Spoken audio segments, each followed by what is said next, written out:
So good evening, everybody. Can you hear me okay?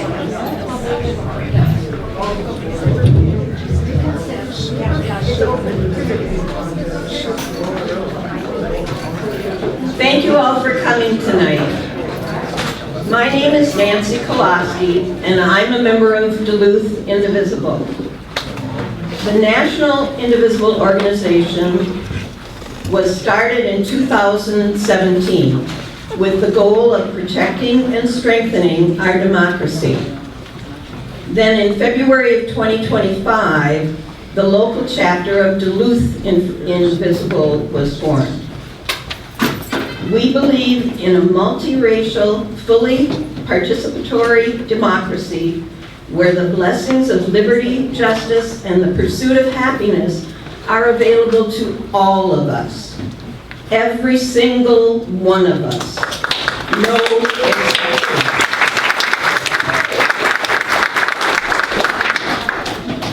Today, the combined membership in the Duluth area indivisible groups numbers over 1,000. Now, I'm probably going to get tongue-tied here. Duluth Indivisible, Zenith Indivisible, Good Trouble Indivisible, Rise Up Superior Indivisible, and Duluth 50501 work together to foster nonpartisan, focused community building, organizing, and mobilizing for meaningful actions. Could I see a show of hands for any of you who are not an Indivisible member or have never been to an Indivisible meeting? Well, I'd like to give you all a special welcome.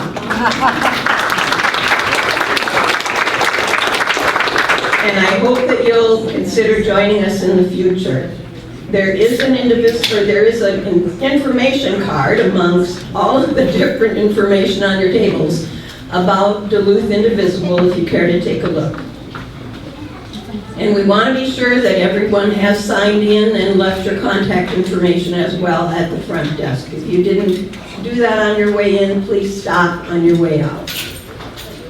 Now, before we start this presentation, I just want to state that we are well aware of the strong feelings and deeply divided viewpoints that the proposed hyperscale data center can trigger.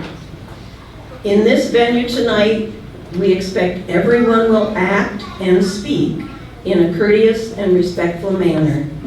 And anyone who violates that standard will be asked to leave the premises. Tonight we're going to be talking about data centers, specifically hyperscale data centers like the one proposed in Hermantown. Google, a company valued at $4.3 trillion, is the second most valuable company in the world, and they have proposed such a data center in Little Hermantown, Minnesota. They have made a lot of promises to the community, to the city, and to the schools relative to the benefits that they will reap if this project moves forward. They have also made claims as to how they will protect the environment. Throughout this process, there has been a total lack of transparency with no opportunity for the public to get answers from experts in the field. Tonight is one step towards getting those answers. We will hear from experts on the true impacts of hyperscale data centers on our society and environment, including jobs, noise, no louder than an electric toothbrush, anybody heard that? Water, electricity, environment, and economic development, including promises of funding to the City of Hermantown and to the Hermantown School District. Our goal is to give you independent expert input, allowing you to form your own opinions about hyperscale data centers. And now I'd like to introduce Joanne Bates. She is the one who organized tonight's forum, and she'll take you through our agenda.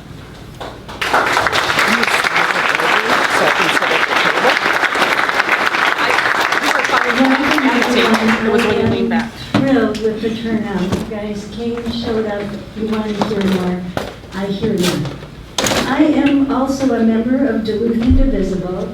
I'm also a member of Good Trouble Indivisible, Stop the Hermantown Data Center, and I am a Hermantown resident that lives 2.5 miles away from the proposal. I first became aware of the proposed data center on September 23rd, 2025, probably the same day many of you found out about it as well. Since then, like you, I've been learning everything I can about hyperscale data centers. After attending the Google Open House on June 24th at the Shrine Event Center, our team created a list of issues we felt had not been fully addressed or presented accurately. In preparation for this meeting, we used that list to create specific questions and then found experts to help us answer those questions.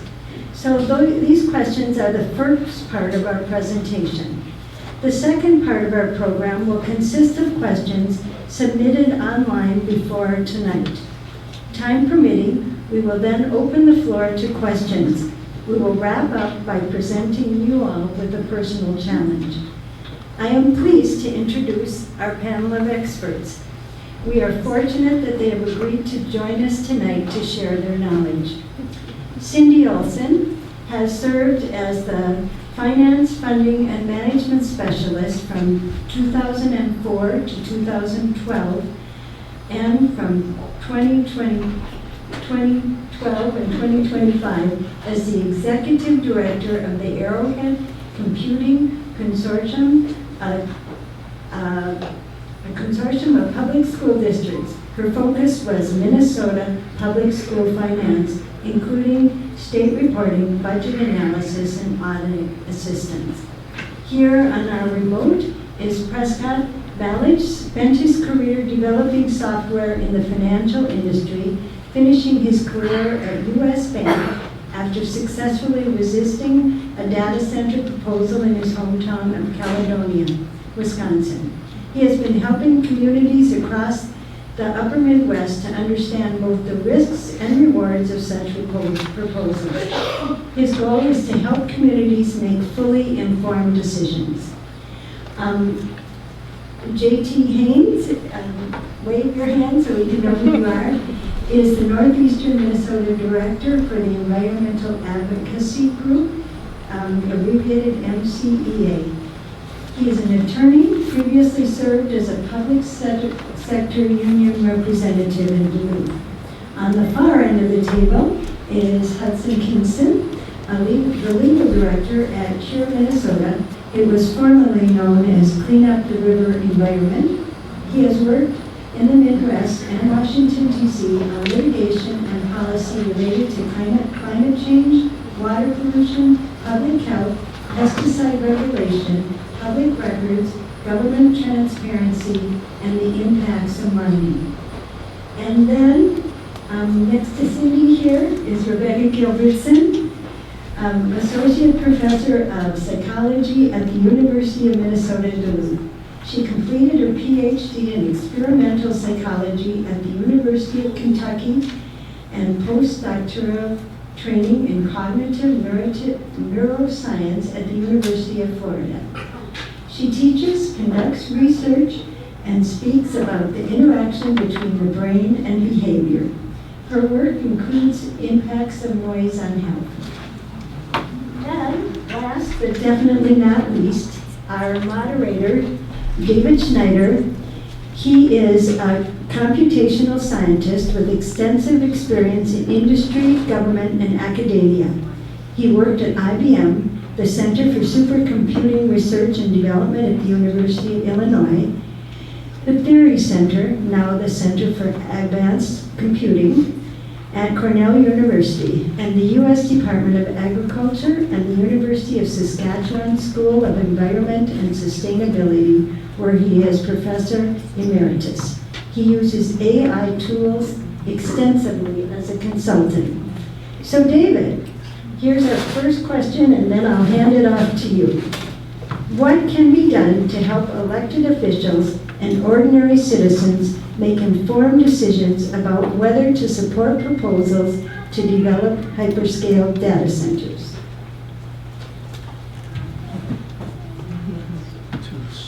Thank you for that introduction, and thank you for attending this meeting. I'm very interested in sustainability, as may be indicated by my last faculty appointment at the School of Environment and Sustainability. And I think that really goes to the heart of my comments in response to this question. I think making a sustainable decision is critical, and that can only be done based on information. And in order to have information, we need to be able to agree on facts. And the question, I think, really goes to the heart of it is where do we get our facts and how do we proceed? I think there's a number of things that we can do as citizens that do not require participation in government, that we can, on the grassroots level, find information and be able to share it. Again, the notion of making an informed decision is key, and that requires knowledge and the ability to sift through information. Most of us don't have the skills needed to do that. I have skills in advanced computing and various things, but I don't know anything about regional economics. We need a team to do this, and teams can be assembled by ordinary citizens supplying the knowledge that they have. That's been done as a model in a number of places, including in southeastern Minnesota, where they are bringing in experienced faculty from various schools at the University of Minnesota. We have schools and universities in the area. We can be doing that too. I believe we should be doing it, and not just regarding this proposal, but as a resident of Carleton County, and I've been advising people in Pine County, we can all just rise up and do this. And I think Indivisible as a pro-democracy movement is an example of how citizens can take control of the processes. One thing I proposed in Carleton County is to develop a citizen task force. People who are committed to finding answers and sharing information. That can be done, I think, in a straightforward way, looking at options like adult education. We have a program in all school districts for adult education, in evenings. Why not organize information sessions and find ways to share information through those kinds of mechanisms? I really, truly believe that if we can agree on facts and general principles, good governance will follow. But if we can't get access to facts, and if we can't agree on principles by which policy should be based, we're going to continue to be confused. That's my thoughts on this, and I think, again, the focus is not on short-term, but what is the long-term good for the community. And that's very hard to discern, given the opaque nature of some of the proposals and the limited inquisition that is made in some of the processes.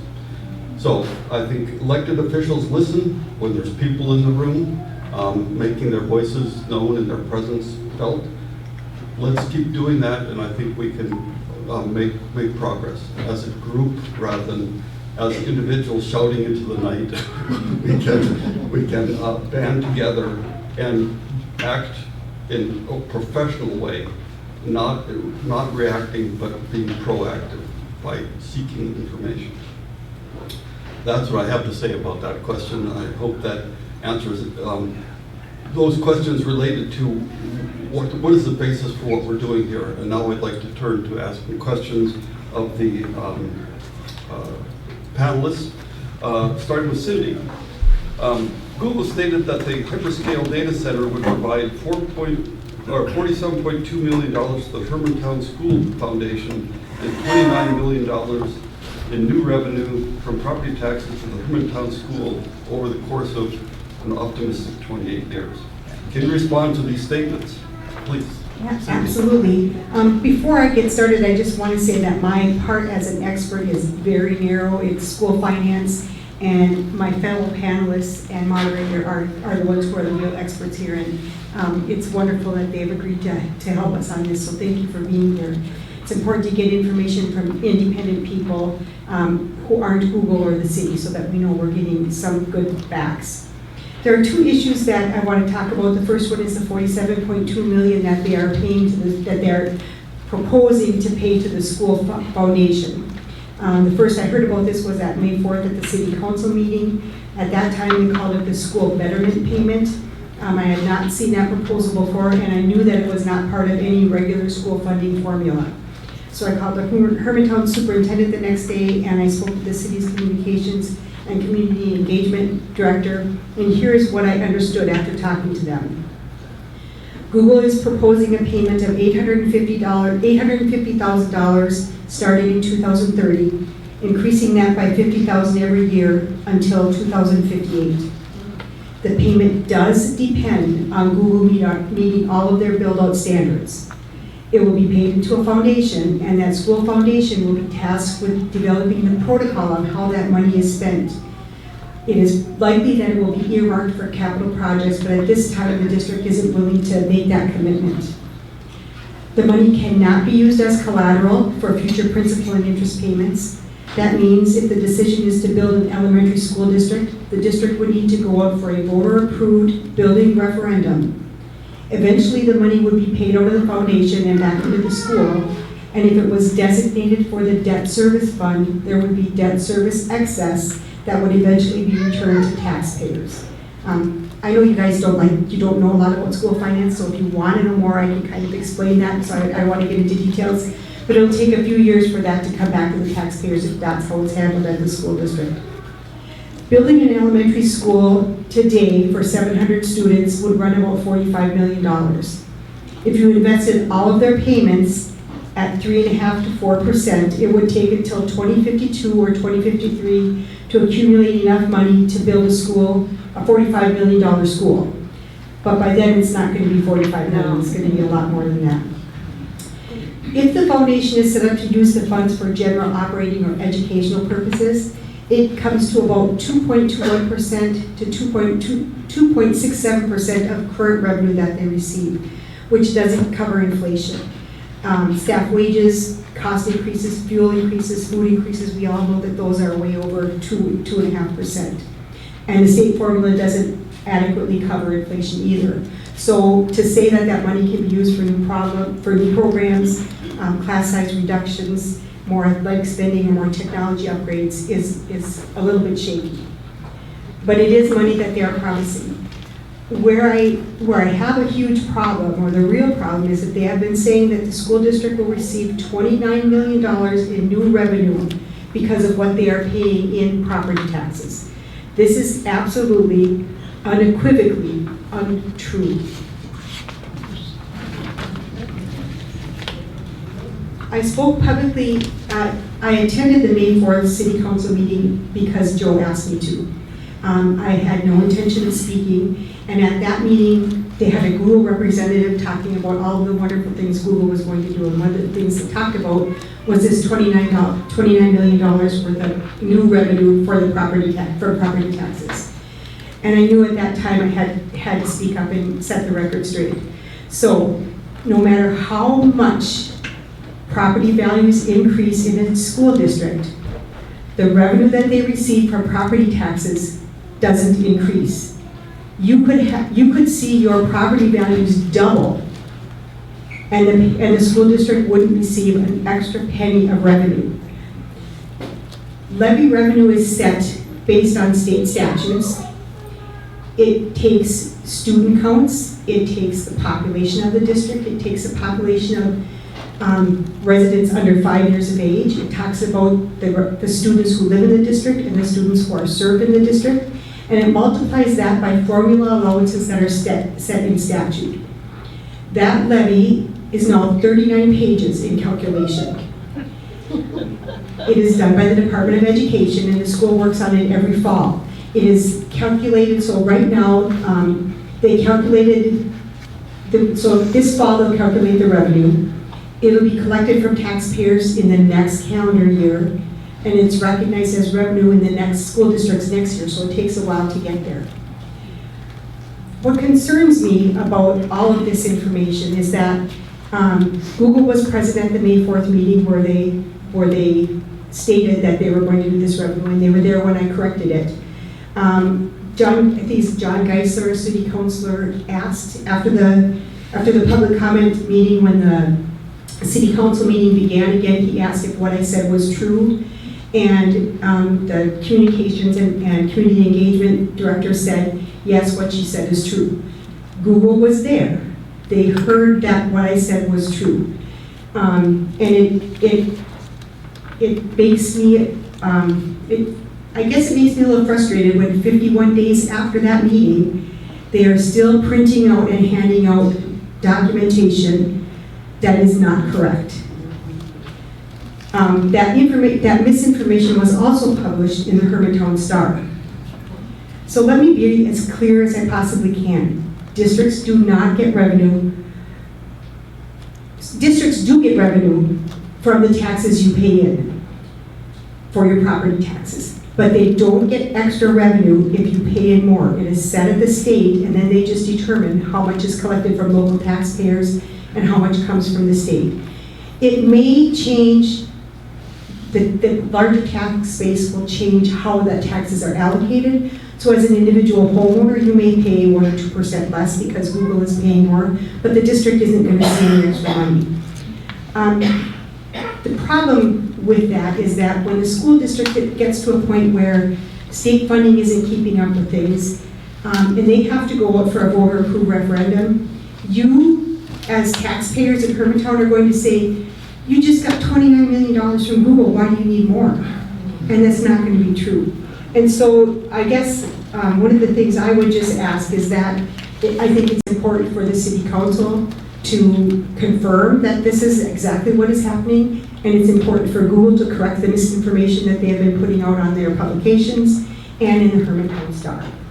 I think that's all I have to say. Thanks, everybody.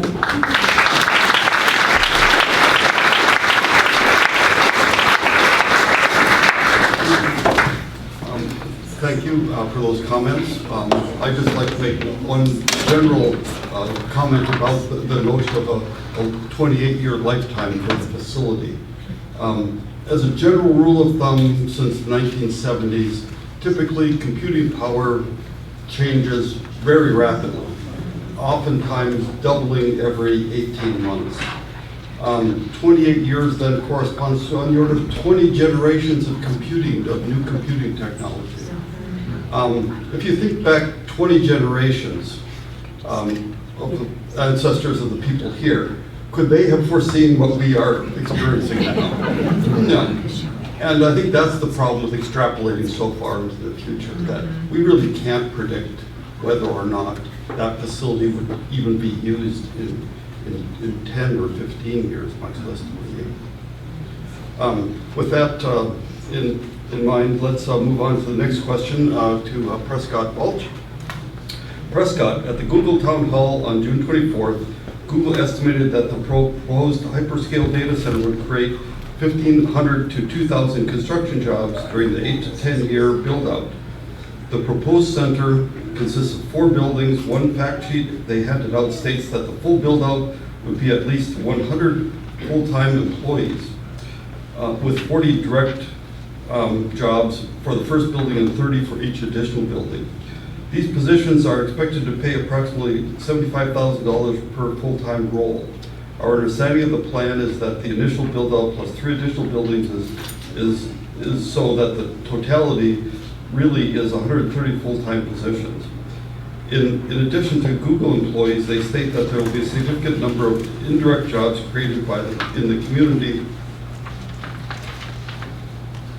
Could you address the job creation promises and provide data on how the additional intelligence how artificial intelligence is eliminating jobs and changing the job field, help us understand the net employment gain? Finally, do you have any information on property values around hyperscale data centers? Please take it from there, Prescott. Okay, first a sound check. Can everybody hear me? Yep. Excellent, excellent. I had my fingers crossed. So there are a bunch of questions in there, and I will hit them all. But let's start with construction. The 1,500 to 2,000 construction jobs is, I will call it directionally correct, but the word create is debatable. There was a recent study by a Ball State University economics professor studying the employment impact of data center construction and operation in a natural experiment in neighboring counties in Texas. One of them had data center construction activity and the other did not.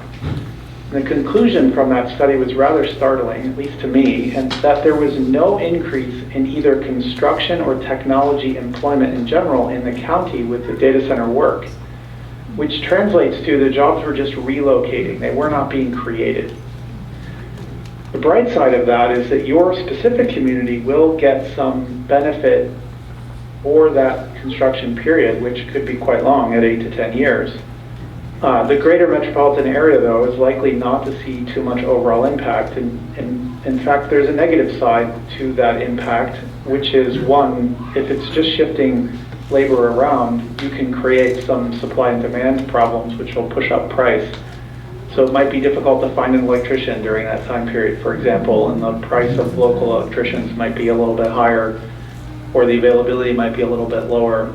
A lot of the labor, though, will be itinerant labor that comes in from other communities. And then to the degree that the jobs are sourced by out-of-town labor, that influx in many communities that have done data center projects of this magnitude, the influx can put quite a bit of pressure on rental availability and price. And with just a finite duration to the construction, even if it is lengthy at eight plus years, plus little operational employment after construction, it is not likely that anyone will build rental units to meet the short-term demand, so it will push rental prices up. Regarding operational employment, Google's 40 plus 30 per building number is actually better than most tech company promises. Most tech company promises are wildly wrong. I also think I saw in some of the documentation that they're willing to contractually commit to a particular number, which is great. That's better than not committing. The statistically significant sample that I can find is Northern Virginia, also known as Data Center Alley, and they have averaged 20 employees per building. Although, in fairness, that covers all ranges of size and all vintages of data centers. Hyperscale data centers are indeed producing a slightly higher count of employees per building due to their size. So Google's numbers of, I think they said 4 buildings, so you've got 130-ish jobs. That might not be wildly off, but I will offer that that's probably the maximum. The technology industry, by its very definition, exists to automate human tasks, including the industry's own tasks. The cost of technology labor is really high, which makes it very cost-effective to work on automating solutions to replace human labor. So I'll give them a grade of B for not exaggerating the initial job count too much, and I've certainly seen a lot worse. Where I do take great exception to something that they've mentioned in their marketing is a significant number of indirect jobs created in the community, and I'm going to call that one a complete myth. If they produce 130 jobs, well, the Duluth area has at least 100,000 people. 130 jobs, new jobs in your area, will be absorbed without even a ripple. And they included in their presentation a 9-to-1 multiplier. And I have never, in any indirect economic development proposal, I've never seen a multiplier that high. I've seen 3-to-1, 4-to-1 max. I've never seen 9-to-1. But take the absurd example of one new job. If you create one new job in your community, you're not going to get 9 new jobs from that one job. If you create 1,000 jobs, you might, because of the scale of that, you might indirectly create 2,000 to 3,000 more over time. You're certainly not going to make 9,000. But one new job creates 0, 1,000 might create 3,000, and somewhere on that number line, you get a multiplier that goes past 0. I think 130,000 in a metropolitan area of over 100,000 people, I don't think that moves it up to zero.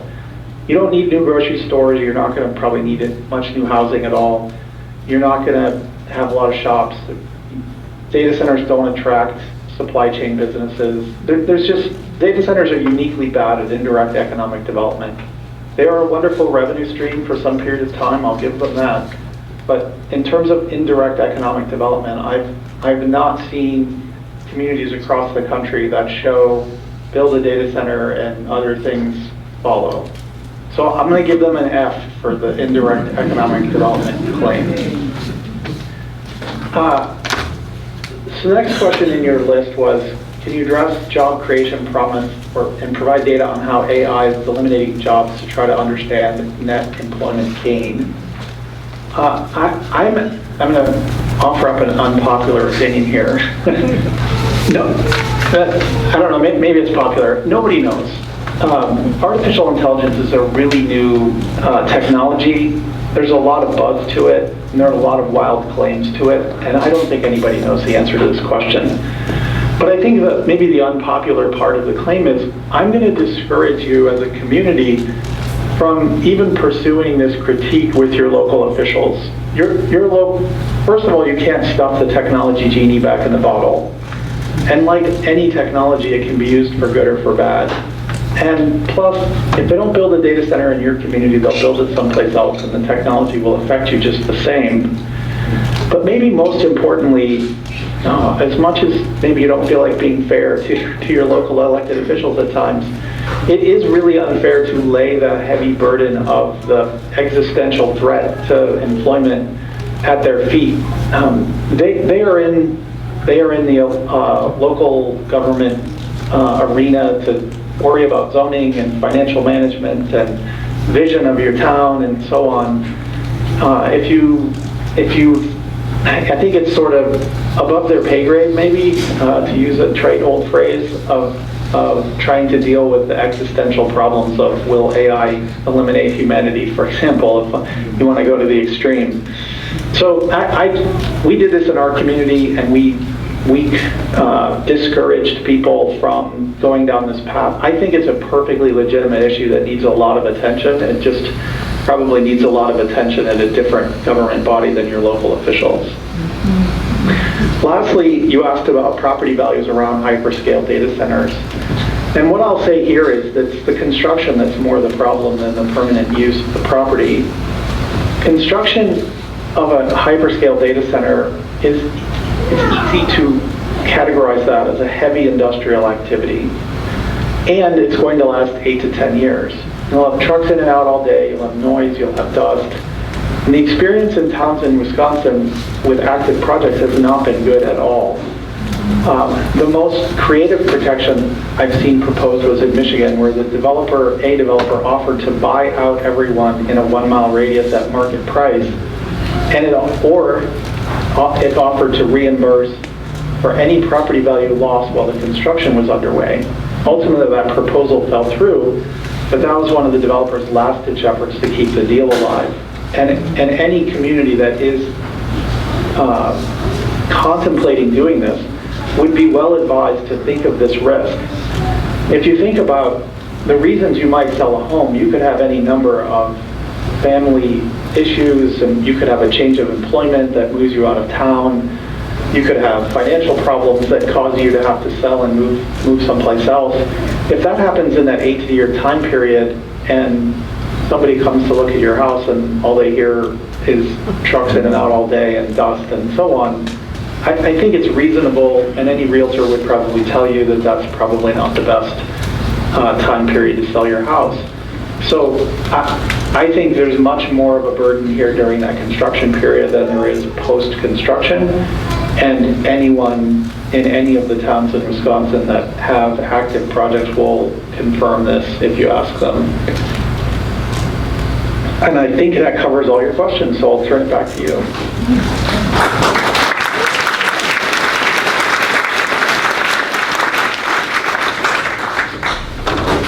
Thank you very much. I think that was some of the wisest words I've heard regarding data centers in all the discussions I've been participant in. Thank you very much. So let's move on to questions related to environmental impacts. Specifically, Hudson, first, regarding electricity, what can you tell us about the amount of power that this facility will use? What information is included in the AUAR? And what do we know about use of renewables? How does that compare with other Google announced data centers? What about the diesel generators, custom rates, and all the follow-on? Yeah, awesome. Thank you for asking. I really appreciate it. Prescott, tough act to follow. And I'm going to shoot from the hip more so I don't have a long written statement or anything or PowerPoint slides. My name is Hudson Kingston, as already said. I'm an attorney. I do work in the Public Utilities Commission space, which is how we regulate our electric facilities. And I also do a lot of work in environmental review, which is what the AUAR that was just referenced is. That is an alternative urban area-wide review. And there's currently a comment period open for 1 more week where you all can have your voices heard. So please do that. Have your voice heard and comment by next week, the 16th by 4 p.m. Do not submit it at 5 p.m. Anyway, so I think David made a really good point earlier about having a common set of facts, and the facts that I get do come from these 2 sources, from the filings that utilities make and other data center developers have made, and then also what Google has said in the AUAR document and what they haven't said. And energy really is, electricity specifically, is a huge issue. There are a lot of important environmental impacts, and we think of electricity as the 800 megawatt gorilla in the room. It is, for any one data center, it is going to have a lot of local impacts, but it is going to have global impacts in terms of its electricity impact and just the massive amounts of electricity it uses, and if that's coming from dirty sources, that is going to impact everyone on this planet for hundreds of years.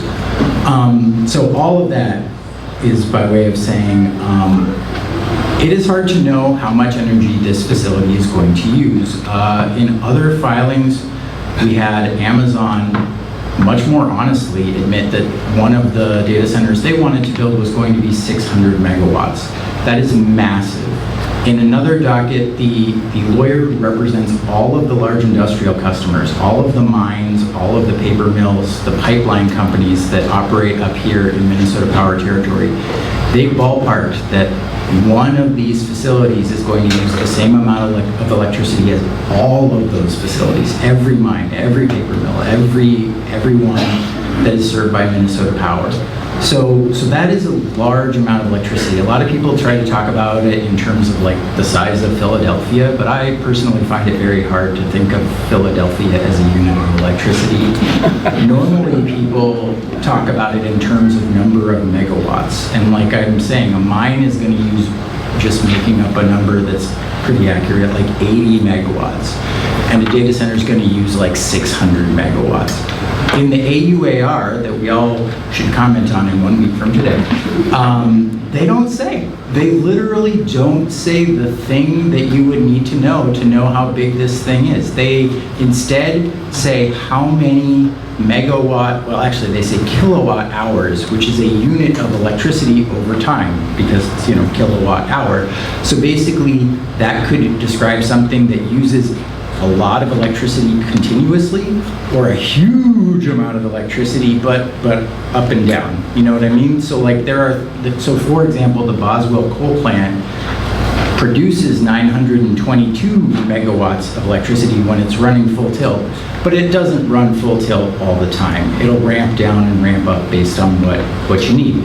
A data center, by comparison, runs pretty close to full tilt once it's been built and once it's operating as intended, depending on whether it's an AI data center or whether it's a different kind of data center.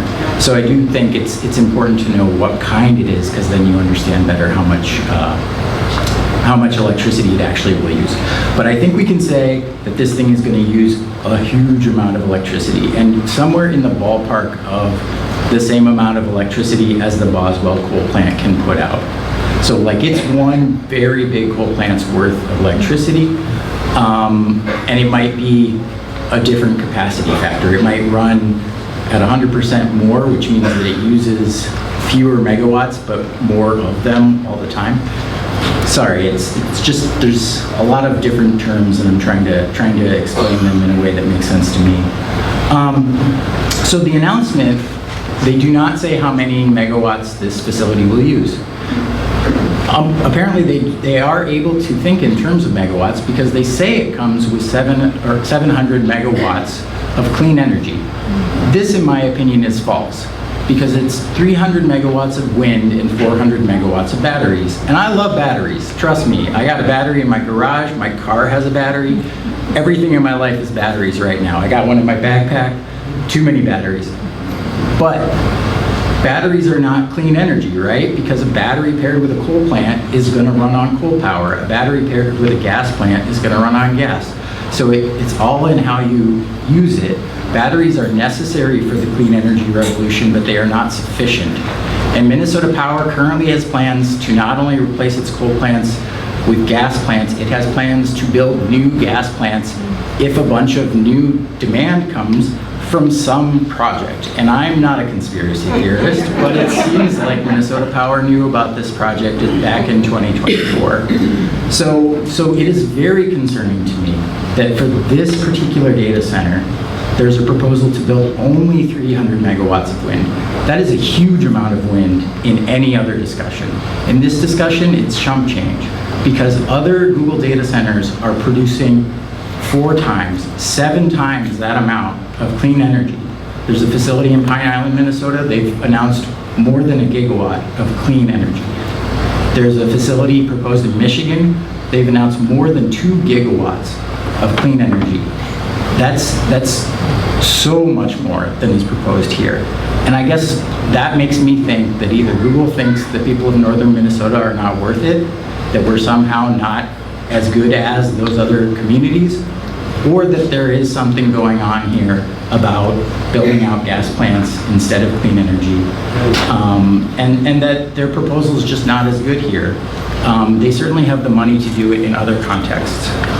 So that's what it is on clean energy. The AUAR does model some diesel generators. They modeled 16 diesel generators. But I've spoken with an expert who said that a data center of this size would normally have 200 of that size. So they modeled 16 in their noise study.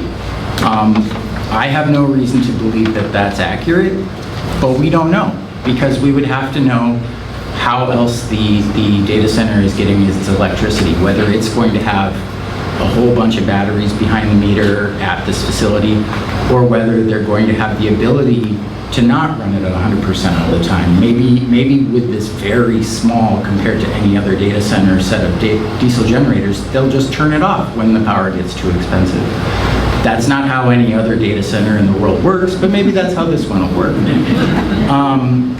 It makes me wonder whether the diesel generators that they've talked about and they put in the environmental review are accurate, or whether they're just trying to put something about diesel generators in there, assuming that people will be like, oh, that sounds like a lot of diesel generators, when it's actually orders of magnitude less than what might actually be installed. And these aren't the generators that you would put outside your house, right? They're the size of a building.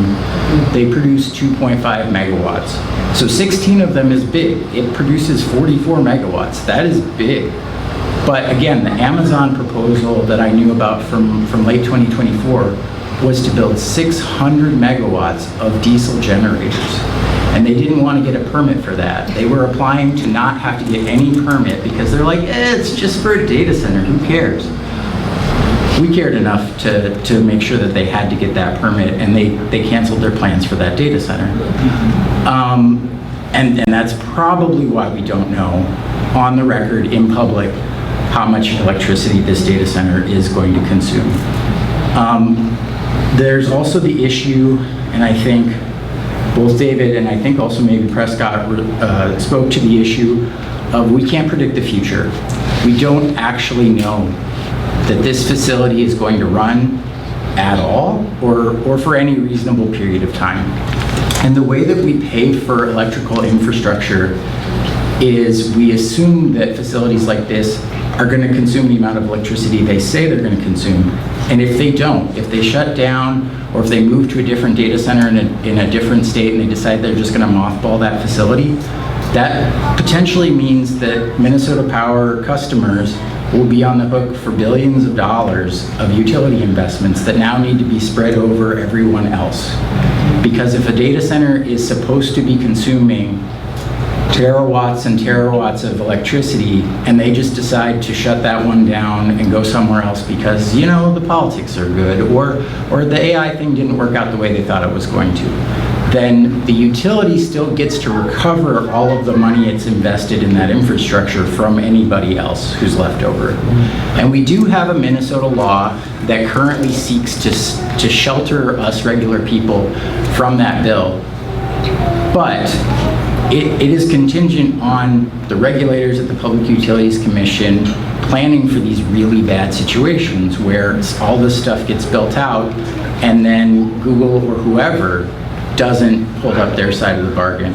And especially with the nature of data and computing, you know, with the mines, currently there are several Cleveland Cliffs owned mines that are idled right now because there's not as much interest in buying American-made cars. So there's not a demand for the steel that they produce there. Data centers are so much different than an iron mine. You can't move the iron ore that's in the ground. The iron mine's still going to be there. It may be idled, but in most cases it will not be shut down permanently. Data can be moved anywhere, right? If they have a data center in a different country and they decide to move it there, that's fine by them. It might be more efficient. It might be closer to where they need it. They have those redundancies built up because that's how their business works. So having that many of our marbles in one thing, in one technology, is very concerning to me, because it is true that if everything goes as planned for our electrical system, a very large customer who constantly consumed incredibly large amounts of electricity would mean that the rest of our bills went down. But that assumes that everything goes as we've been told, and you know, Prescott mentioned marketing materials. I just don't know enough about this project to know whether that's going to happen or it's not going to happen, and we shouldn't leave ourselves vulnerable to the possibility that they just walk away at some point when the bet they've made on AI or any other technology hasn't turned out the way it should. And that's my rant about electricity, folks.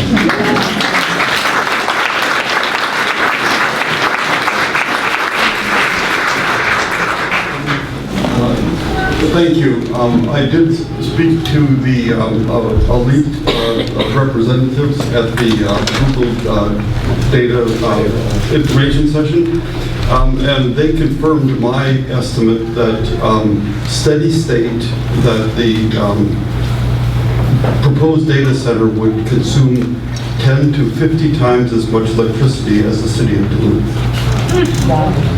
That is, I think, it's not Philadelphia, something closer to home. But there is this question about peak usage versus not. They also stated, and I checked in the AUAR, that there is no proposal for other on-site power generation other than the diesel generators, which does leave them very vulnerable, and maybe they're just betting on the batteries. But again, the batteries have to be charged somehow, so that's not a solution, it's a bridge. Thank you for those comments.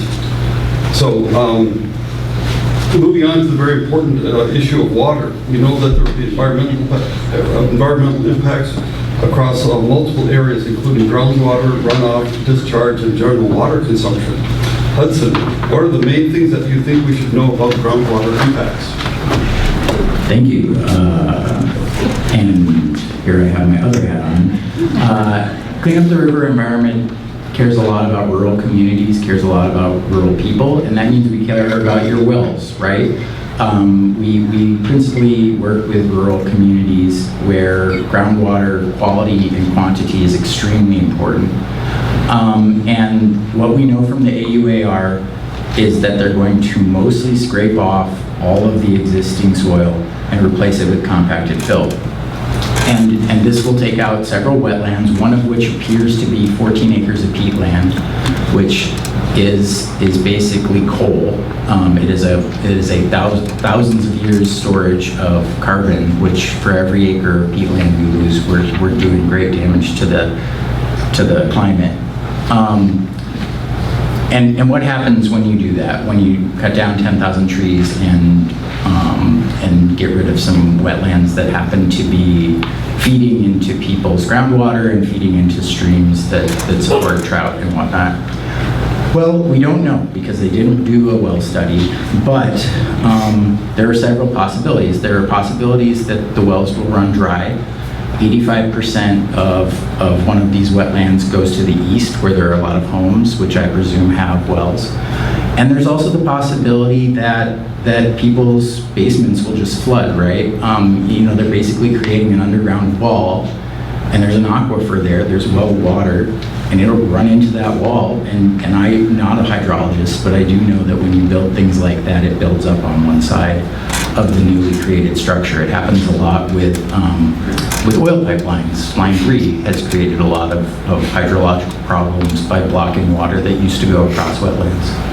So this is very concerning to a smaller number of people, right? We're not talking about the global climate in when we're talking about groundwater, but it's people's lives, it's people's livelihoods. And I think it's very important not only to the people who live there, but also to the tribes that have treaty protected rights in the area, the 1854 treaty, to people who care about migratory birds, to people who care about wolves and Canada lynx in the area. This area is relatively rural. I mean, certainly there are people who live there and use it and go cross-country skiing and all that great stuff. But valuing those things is important because there's a lot of people downstream from this, and there are a lot of migratory animals and other things that we do depend upon who depend on having habitats like this.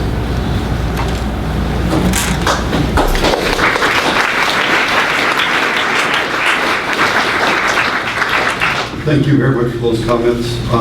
I did, at the Google information session, question them very carefully about water quality because I used to be associated with the aquatic toxicology program at the University of Saskatchewan.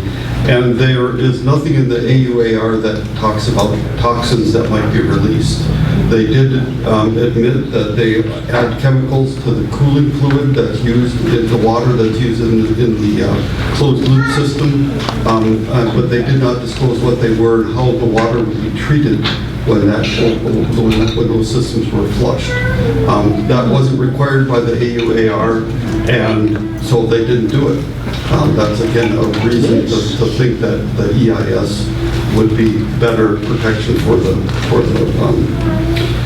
the citizens. Also, they did not mention anything about water temperature. As the headwaters of the trout stream, water temperature matters as much as water quality, is an aspect of water quality, I should say. And given the heat that's generated, I think water temperature is an issue that should be addressed. Again, moving on, there's other environmental concerns.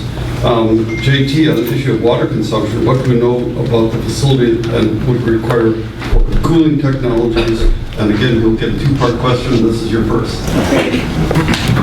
All right, thanks, Dave. And thanks, everybody, for having me. Good to see you. My name is JT Haynes. I'm with the Minnesota Center for Environmental Advocacy. We have offices in Duluth and in St. Paul. As some of you may know, we've been involved in the legal challenge to the adequacy of the environmental review in the Hermantown proposal. Our client is Stop the Hermantown Data Center, so shout out to all the Stop the Hermantown Data Center folks in the room. You guys are doing really great work, and if you don't know the organization or haven't been involved yet, please check them out and join up and help out. Really good grassroots volunteer organization. So I wanted to ask, how many folks here feel like you're drinking from a fire hose a little bit? That is what this feels like, right? And I want to let you know, that's what it feels like for us too. Like, this is what we do professionally.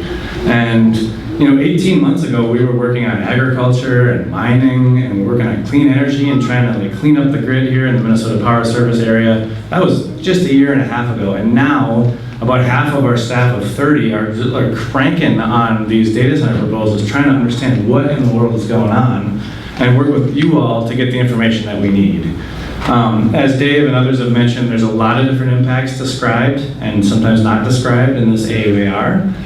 This question is specifically about water consumption, which is just one of the water impacts. Hudson talked about the groundwater impacts, there's trout streams, a number of other things. This is just the consumption piece.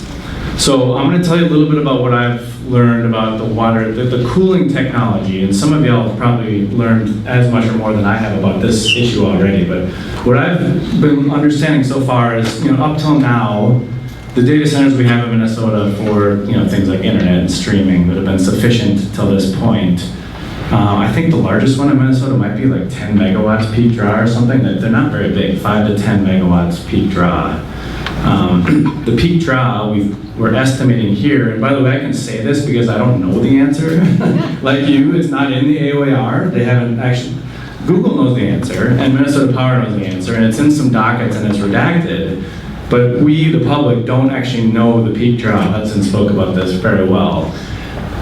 If you look at the kilowatt hours consumed per year range that they give us, we've done some back of the napkin calculations at MCE to kind of sort of guess what that range would be for megawatts for the peak draw. And the range we're looking at is approximately 400 to 700 megawatts. We think the number is somewhere in there, and that's based on some assumptions about load factor, et cetera. It'd be nice if they told us that. We've been asking them that for a year, as I'm sure you have too. Point being here, though, that's much bigger than the enterprise data centers we're used to. So there's many reasons that's important. Electricity consumption first and foremost. But it's also really important for the cooling technology, because the cooling technology we've been using to date has often been air cooling, which has been adequate for these smaller data centers. As we get into these surveillance, AI, high-intensity, large language model data centers, it's way more chips. It's like on the scale of hundreds of thousands of processing chips.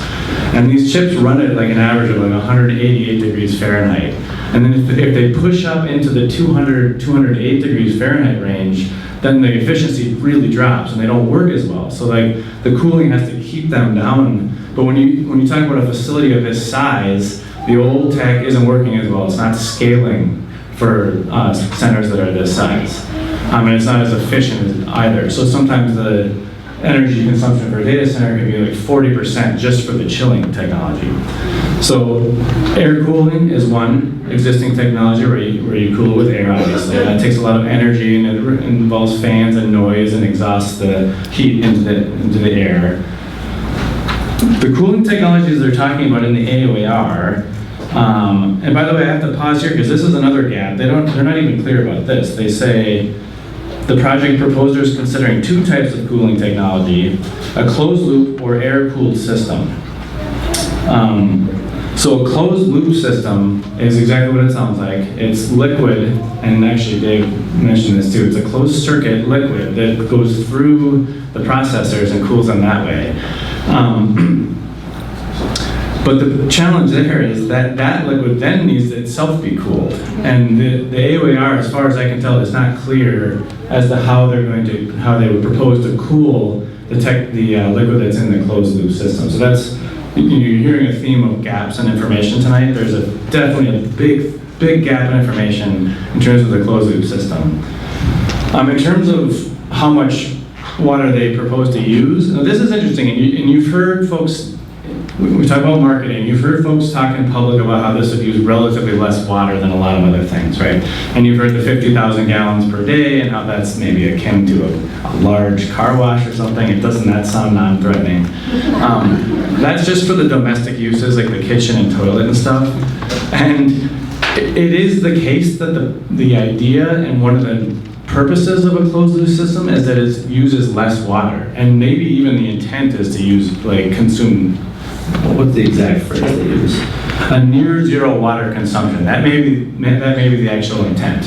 I don't know. But what they describe in terms of the amount they would propose to consume is 1.7 million gallons per building just at the outset. Just during the flush and fill, or the commissioning of the building. So it's like 6.8 million gallons. So comparatively speaking, it is actually the case that that's not a lot of water compared to a lot of other uses. That part is true. But the two gaps, we don't know how they would propose to cool that water, and as Dave mentioned, we don't know how they would propose to decommission that water. All they say is that they would coordinate with the water treatment facility in terms of decommissioning. It's not specified in the AOR. So that's what I've been learning about it so far, and of course our comment will include this, and I know Bob's been looking at this issue. I'm sure a lot of y'all have been looking at this issue, and please do, talk about this in your comments as well. A couple just points about those gaps. Obviously, it almost goes without saying, but I'm going to say it. It's difficult for the public to comment on environmental impacts when you don't know what's actually being proposed. Right? It is kind of chuckle-worthy, right? That's just such a basic statement, but I want to confirm that's what Minnesota's law says about it too. Like, our environmental laws are very clear that environmental review is not complete until the environmental effects of a proposal are fully understood. So that's one area where Hudson's organization and my organization will definitely be involved when there are these inadequacies in the environmental review. It's opens up to legal challenge. And then the other thing I just want to note, and this is really important, is that the AOER describes the things that the company says is going to happen. But that doesn't mean that is what's going to happen. And others have mentioned this too. And sometimes things go wrong. And in fact, a lot of times things go wrong across industries. And that could be the case here too. So I don't know if you all saw, but there's a very specific related example just this year with a Meta facility in Cheyenne, Wyoming, using the same closed loop technology, doing the flush and fill, where they contaminated the local wastewater with bacteria. And now the Board of Public Utilities in Cheyenne has had to stop accepting industrial wastewater from this facility. And that was just reported just this week. So, that's just one example of, I think when we're making these comments and having these conversations with city officials, a very legitimate question is, what are the plans if and when things do go wrong? And that's definitely relevant on the water side too.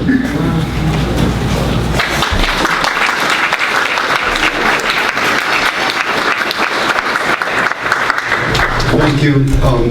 Thank you very much. Again, a point of information at the Google open house, I spoke to the person who is running a facility similar to one proposed in Hermantown. I asked him specifically about how the cooling would be done. They said it was going to be a closed loop system that would operate with basically with fans cooling the circulating fluid, much like happens in a car, in a radiator in a car. And so whether or not that's true or not, that is the fact that I was told by what the person from Omaha said, and they use it in that particular system in Omaha also. So that appears to be a proven technology which just incidentally uses a lot of electricity to run the fans, to cool the water, to cool the chips. More power is used, I think, as much power, a lot of power is used for cooling the chips beyond just the chips themselves. Next here, Rebecca, moving on to health impacts. There have been many studies on health impacts. Did you want to do that second question now, or did you want to? Oh, sorry. Sorry. It's no problem. You have noted the importance of what you called environmental democracy in conversations like these. Can you tell us what you mean by this and what folks need to know about the process right now, including any limitations? Thanks. Guys, I'm excited about environmental democracy. You can't skip this part, okay? Thanks, Dave. Sorry. No, that's okay. I just thought to circle back to Dave's introductory comments, I thought it would be nice to kind of step back a little bit and just emphasize the importance of this part of the process. And the lens we use at MCEA to think about this is a lens of what we call environmental democracy. And this is a lens that, you know, some international organizations and academics and stuff use too, so maybe you've heard this before as well. But the basic gist of environmental democracy is to make good decisions, the decision makers have to take into account seriously the public's input. And that, of course, is happening in many different venues right now. Your engagement with local elected officials, obviously the public comment period this week, as Hudson mentioned, is due next week, July 16. So we just think that environmental democracy is really important to make sure good decisions are made about proposals, but about our communities and our lives, etc. The idea of environmental democracy is not to predetermine outcomes, but rather to set a standard for how decisions should be made. And once again, Minnesota's environmental review laws are in agreement with this, that the decision makers must consider public input when making environmental review decisions and permitting decisions. So environmental democracy involves 3 important rights, and these are very relevant here in Hermantown in our experience. 1, the ability to freely access information on environmental quality and problems. 2, the ability to participate meaningfully in decision making. And 3, the ability to seek enforcement of environmental laws or compensation for damages. So a few points about maybe how we've been experiencing that in Hermantown and moving forward. On the ability to freely access information, I think we've seen that's been extremely important here in Hermantown. At this moment in the gaps in the environmental review descriptions, but also, you know, we've been dealing with the NDA issues. As of last year at this time, we didn't know it was a data center, right? Like that was being kept secret. The first AOAR didn't describe this project as a proposed data center. We needed to learn that through data requests, like Minnesota Government Data Practices Act requests, and then that came out in September. So the entire first part of the AOAR process was under secrecy. So since we're doing some grading, I would give the city of Hermantown and the proponents, you know, a D- on access to information, at least for the first part of the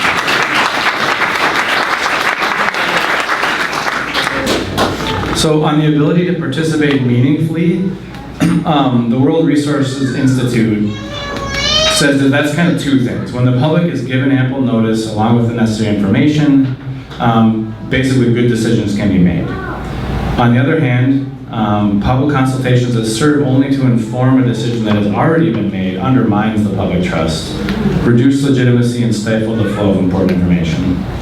Now, we don't know. We don't know if there's been pre-decisions made at Hermantown. We hope not. But what I want to encourage you to continue to emphasize with the city of Hermantown is the city is the decider. The city is the responsible government unit. That is the responsibility that is accepted. That's the responsibility assigned by the Environmental Quality Board, state of Minnesota.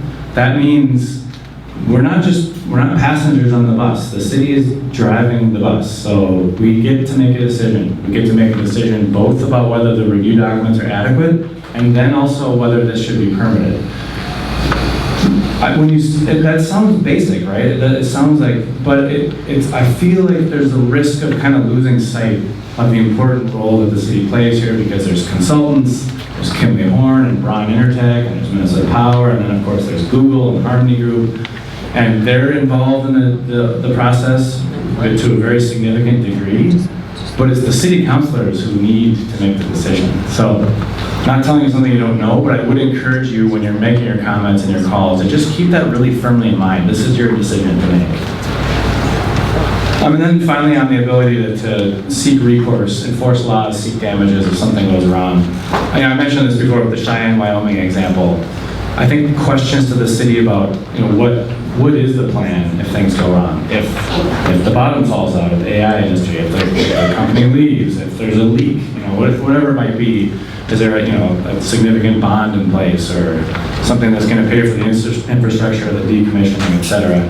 I think now is a fine time for those really good questions as well. So anyway, thanks for giving me a moment to just talk a little about environmental democracy in general and why you're doing that right now really well here in Hermantown. So thanks.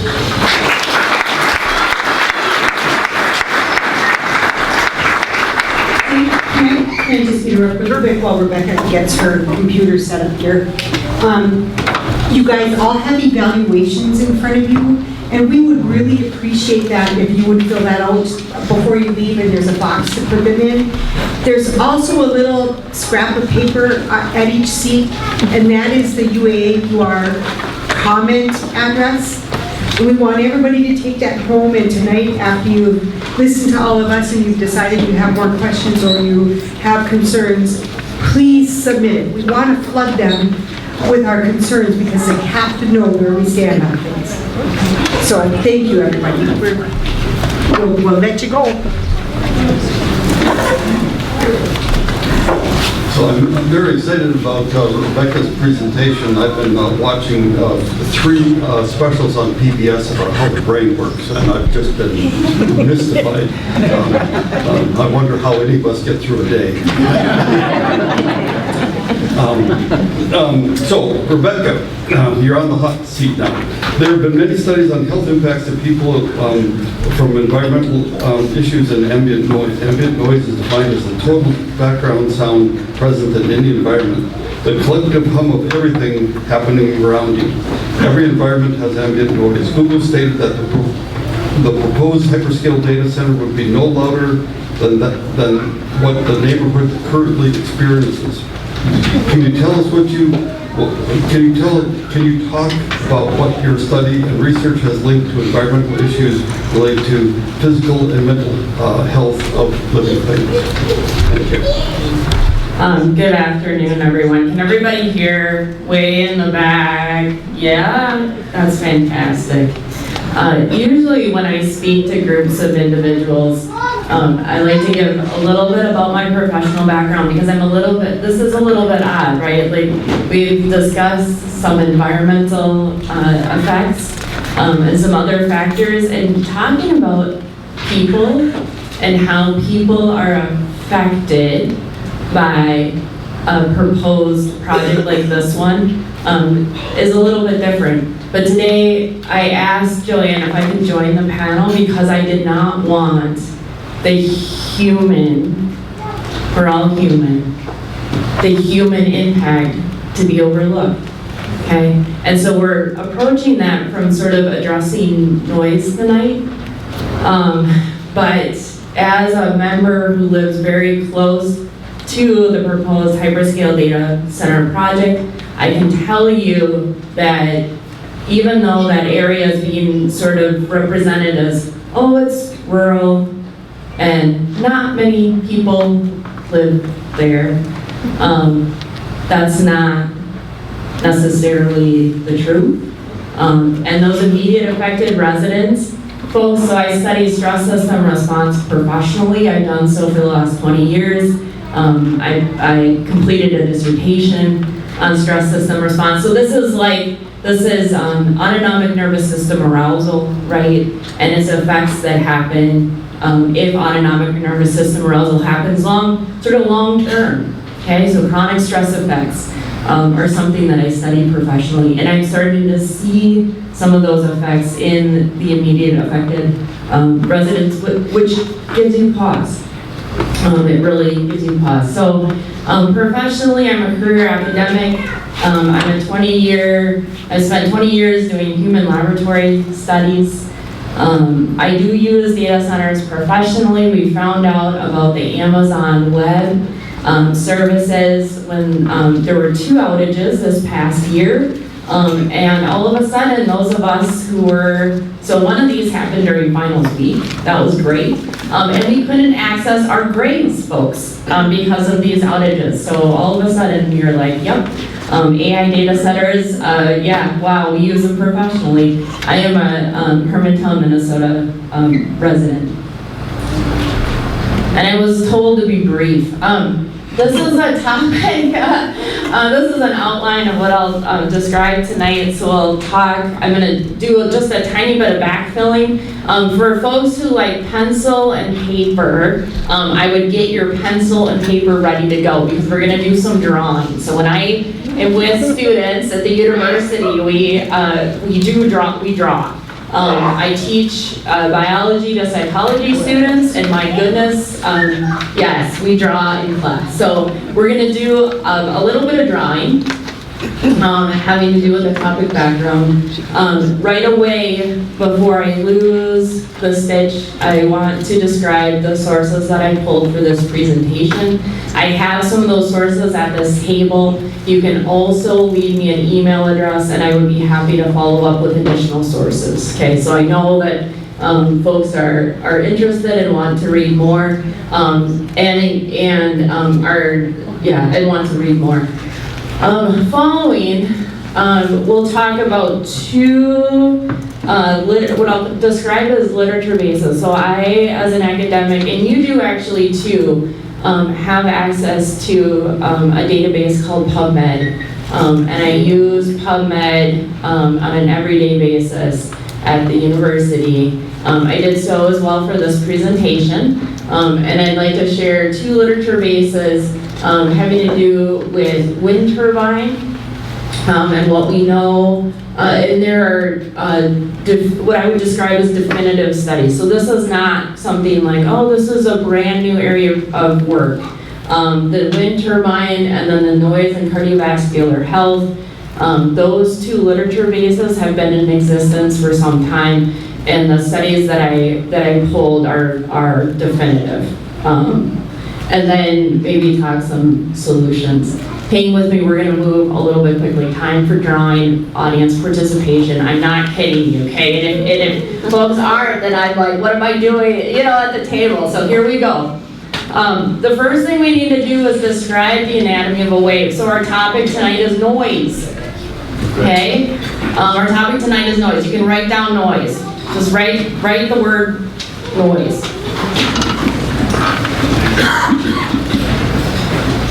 Usually, so we've got the topic of noise. We're gonna draw a wave, and you can draw your wave however you would like. Okay, go ahead and draw your wave. So we're describing a sound wave.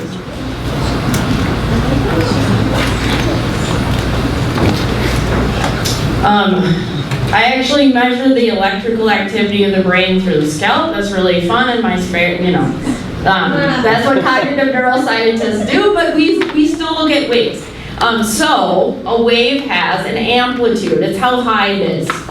Okay? So what I want you to do, you've got a wave like this, right? And let's go ahead and describe the amplitude. So the amplitude is loudness. This is your decibel, and there's a purpose for this, so hang with me.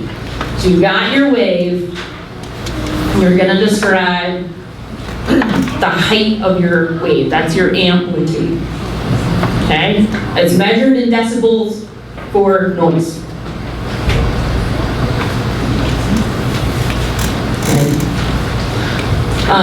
So that's the height. That's how loud. The latency or the hertz or the pitch, you've got a wave. It's going past a central point. And basically all hertz are how many waves are passing past that central point in a specific point in time. So we've got loudness and pitch. So now what I want you to do is turn to your neighbor, okay? Turn to the person next to you because we're doing audience participation. I want you to ask the question, what does the Minnesota Pollution Control Agency, what do they regulate in the state of Minnesota? Okay, so you've got two options. You've got loudness or pitch. Turn to the person next to you. Everybody in the room knows, but there's a point, okay? Everybody in the room knows the answer to this question.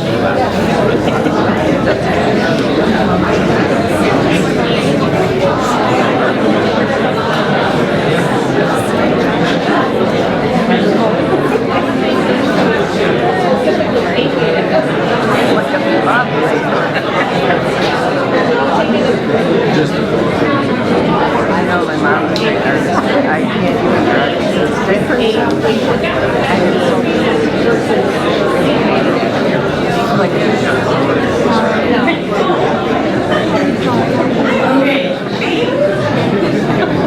So, those of you who said they regulate the loudness, like the amplitude, you're right. Okay, so we have a guide to noise control in Minnesota, right? And those are our regulations. So if you look at the AUAR, they're aware of this too. It's an industry, and they're gonna follow the regulations. They're gonna tell us that they're gonna follow the regulations that exist in the state of Minnesota. Okay, like that's your sort of, I don't know, that's an interesting way to write an AUAR, but that's what they say. The issue is, and on your notes, what I want you to do is write a big box around pitch. Okay, write a big box around pitch. We have a pitch problem, right? And there's two, I'm gonna move on. Joanne, I'm not gonna, but we're running ahead, so. You're okay. I know. But there's two pitches that we worry about the most when we're talking about a hyperscaler and AI data center. So the first is the low frequency sound. This one I want you to actually asterisk. So the majority of the literature has to do with the low frequency sound. So this is less than, this is a pitch. Think about a piano.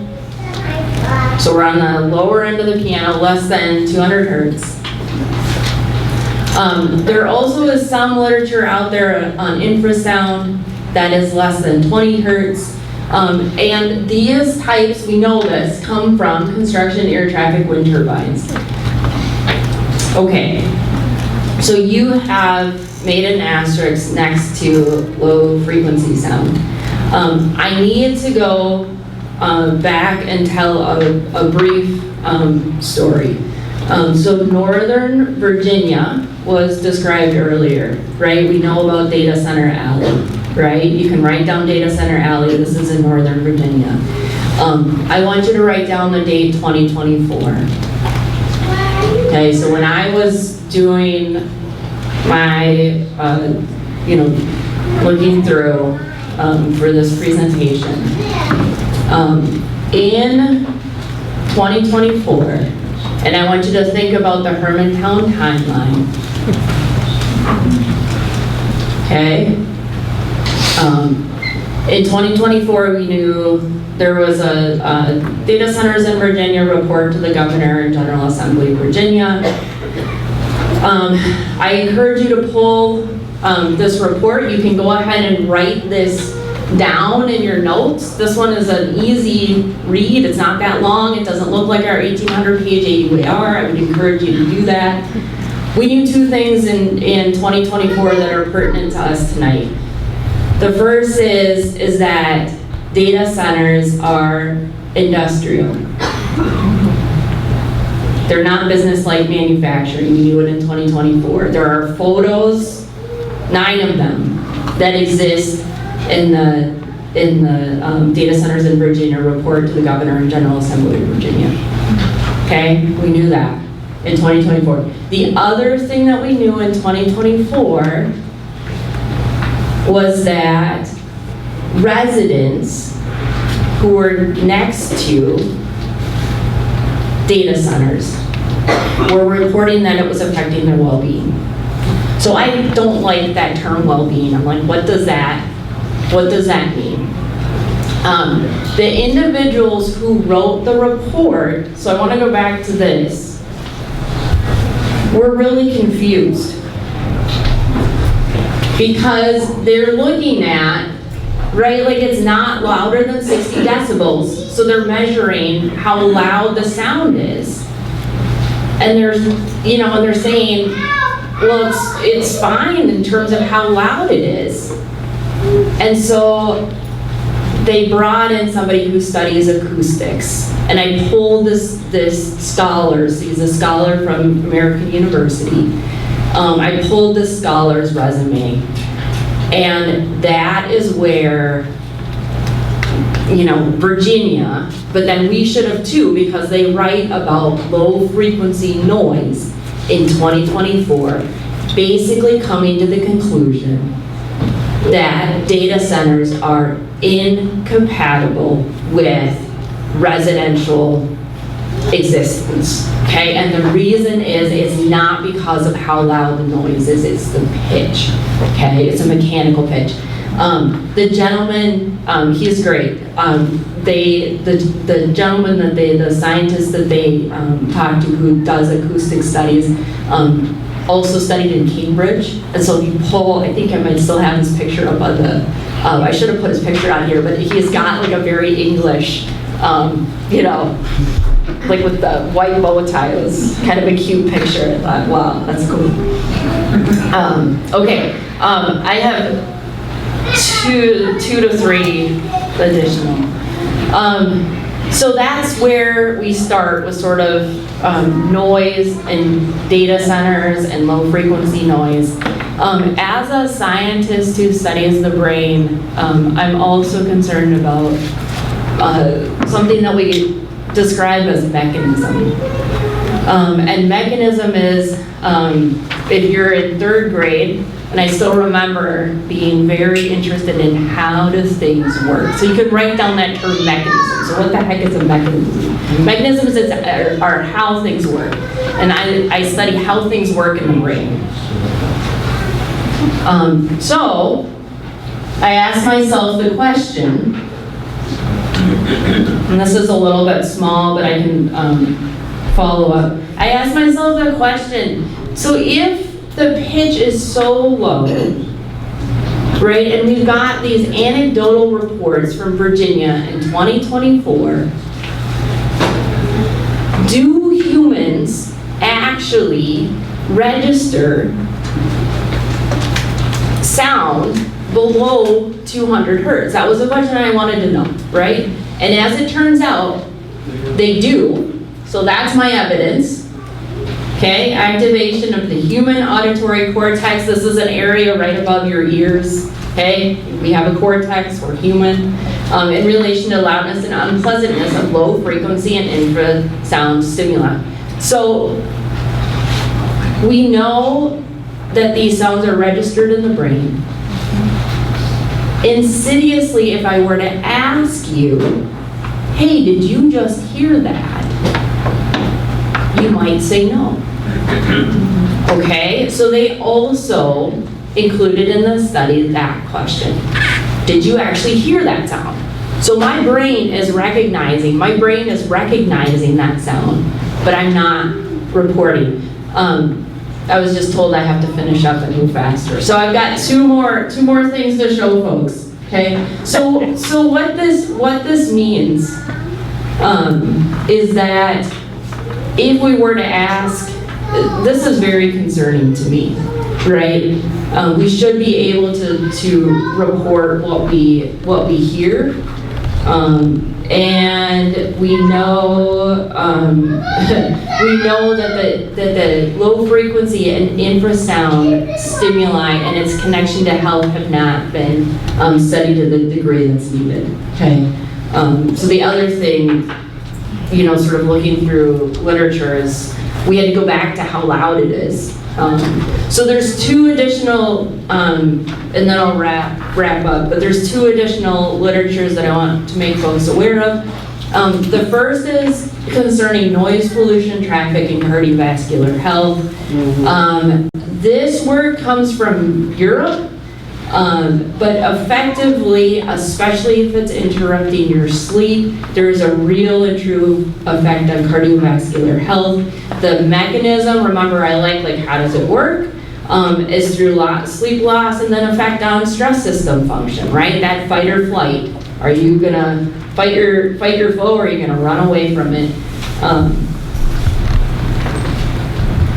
And then the other is wind turbine. I want folks to look at the loudness. So this too was a study that there was much mentioned in the literature, and they had this is like a definitive, this is what several scientists sitting down discussing together have decided. And anytime that scientists agree, it's noteworthy. So 46 to 90, 49 decibels. I need you to see this. It needs to be less, so that's at the residence, less than 30 decibels in the sleeping area of the residence. So they actually were recommending to measure the volume of the sound in the sleeping area.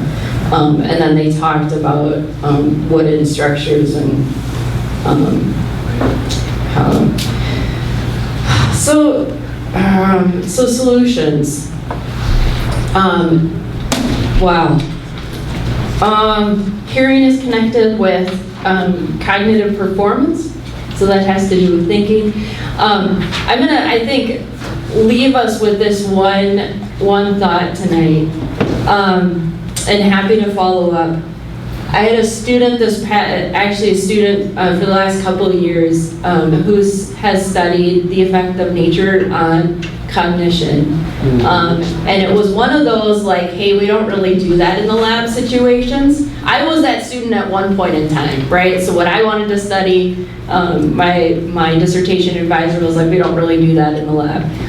This is a student of mine that looked at nature improving nature and its effect on cognitive functioning, and actually showed real and true.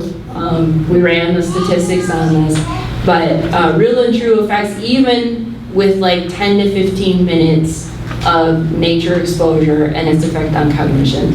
So if we're looking at trying to promote cognitive health, thinking skills, protection against degenerative disease, we know that, and this one you can actually draw arrows, and I know folks have been sitting in here a long time. There are connections between hearing. Please get your hearing tested, okay? Hearing, we're gonna connect to cognition, or your ability to think. You all should be writing this down. I like this, right? Here we go. So so hearing, cognition, and then neurodegenerative disease. So effectively, I have a colleague, he's got a doctorate in audiology, and I was like, good heavens, right? He said he promotes, hearing, and then also cochlear implant. And the reason that he does that is because of its effect on balance, and then eventually protection against neurocognitive disease, things like Alzheimer's disease, okay? So, long story short, we covered a lot of ground. I have two things I want to mention to folks. The first is Data Centers, Climate and Health in Minnesota. This one's a longer one. I can grab your email address and send this to you.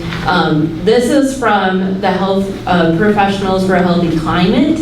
That's a good read. And then I also have Global Data Expansion and Human Health. And this is basically like, this was put out in 2025, hey, we don't really know how these things affect human health.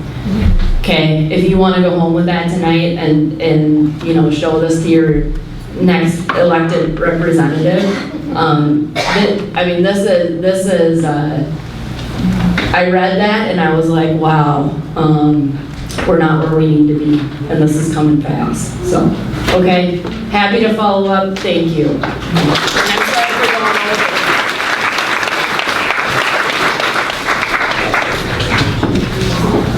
As I said in my opening remark, we all need to be educated, and we just got a dose. I'd like to move on now to some questions that were submitted in advance. These will be, I think, quicker than the initial round, but there are some interesting topics here that we can cover. The first was from Candy Mock. Is Candy in the audience? Okay, Candy's here. So you can clarify as needed. Will an EAW keep us safe? Will it review the environmental impacts of a 1 million gallon fuel storage tank? Will it address air emissions as well as those to wetlands and the environment in general? What are the environmental issues that current permits do not address. What might change for permits? Lots of questions packed in here. Members of the panel, who'd like to take a first stab? First stab. You want to hand me the microphone? Yeah. I'm sorry. Hi, yeah, so the question starts with, will an EAW keep us safe? And Candy, you should tell me if I got this wrong, but I know that the AUAR says that if they have 1 million or more gallons of diesel on site, they'll do another environmental review called an EAW, or Environmental Assessment Worksheet. Is that what?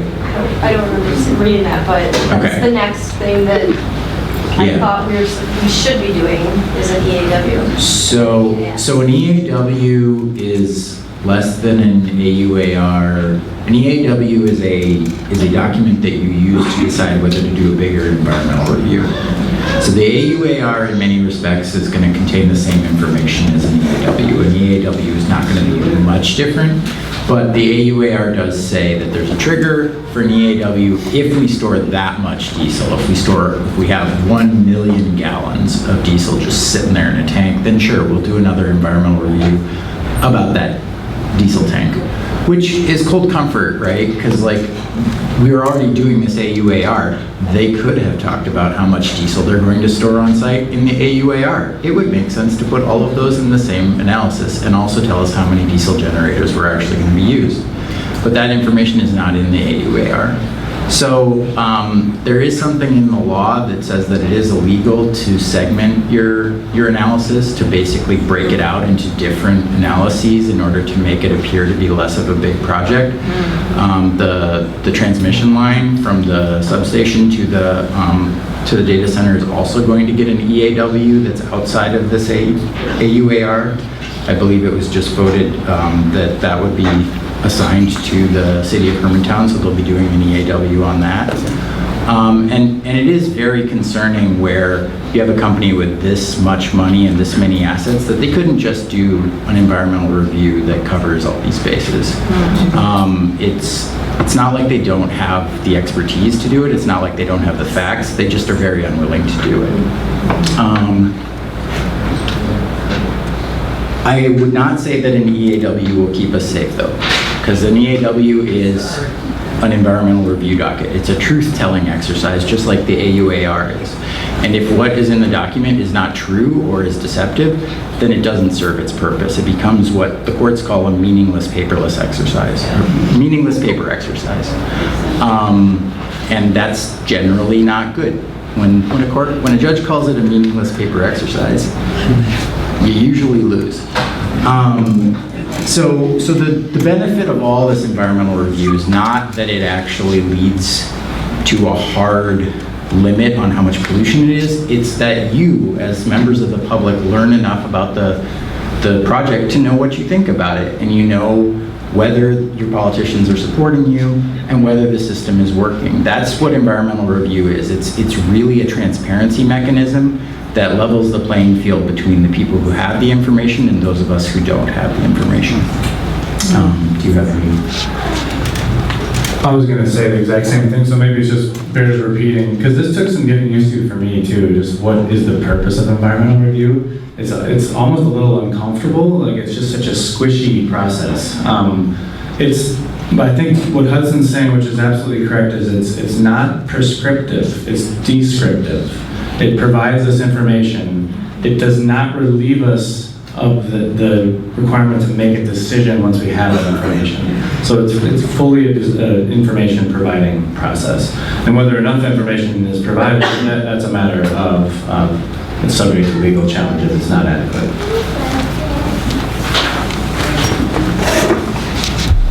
Anybody else want to jump in? Okay. Okay, the second question from Bob and Kathy Kohlmeyer. Are you here? Okay. That table seems to be active back there. What lessons have been learned from existing data centers that might help inform the questions that we should be asking about the project? there's major, this is a major bird migration route. Will the data center be turned off? Will the data center turn off exterior lights during these times?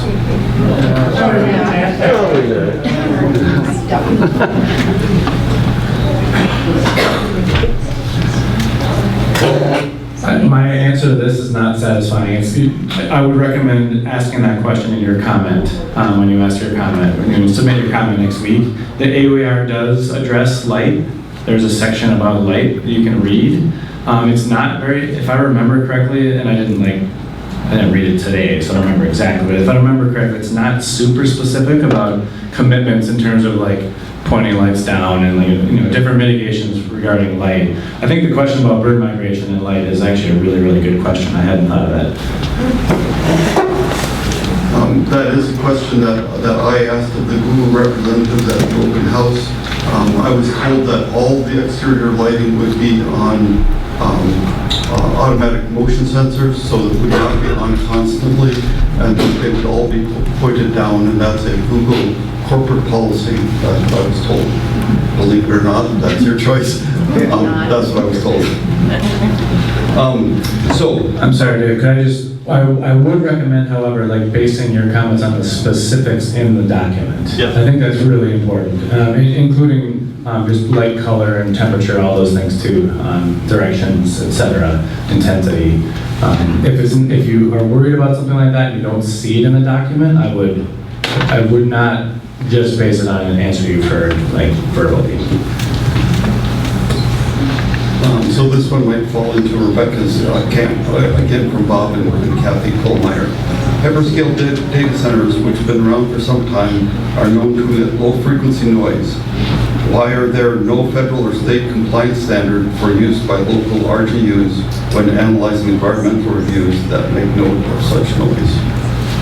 Yeah, good question. I read this ahead of time and wondered how to address it. What I will say is that we've heard a lot about the Environmental Quality Board. So that is the board that regulates, like that'll be the board that'll be receiving that AUAR.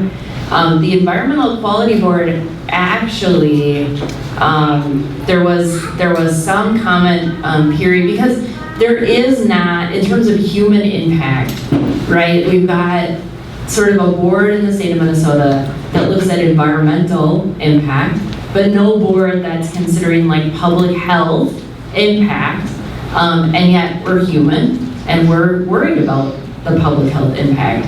And there was at one point, and I need to touch back, so if I can email you, there was an effort to try to get the Environmental Quality Board, maybe others know this as well, to sort of consider that public health perspective.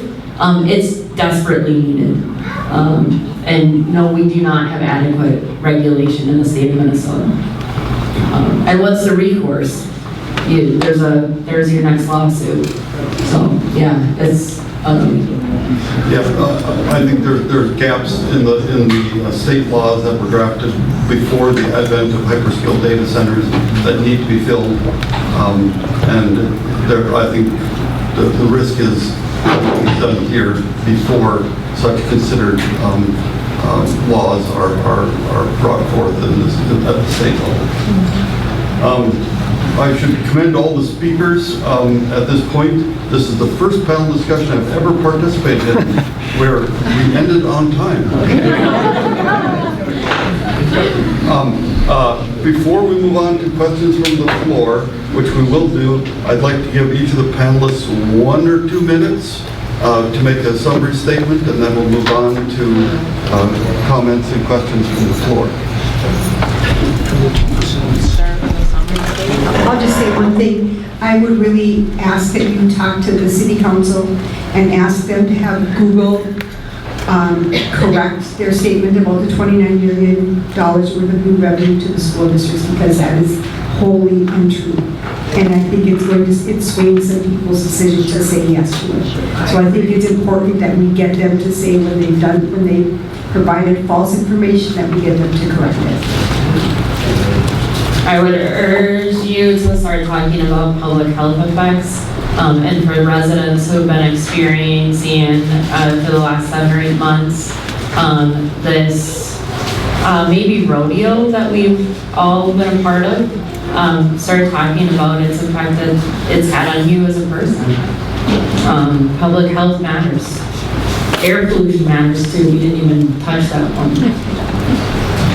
Yeah, I just want to try to encourage folks a little bit one more time. This is weird, right? It's weird. Is this weird? This is our life now? It's a little bit weird, isn't it? Like, you didn't ask for this, I didn't ask for this. I'm guessing most people at City Hall actually didn't ask for this, so they have a hard job to do too. So I think the work you can do to help them also do their learning process is actually really valuable, and it's okay to think of it that way too. So it's weird, here we are, and we'll do our best. Thank you.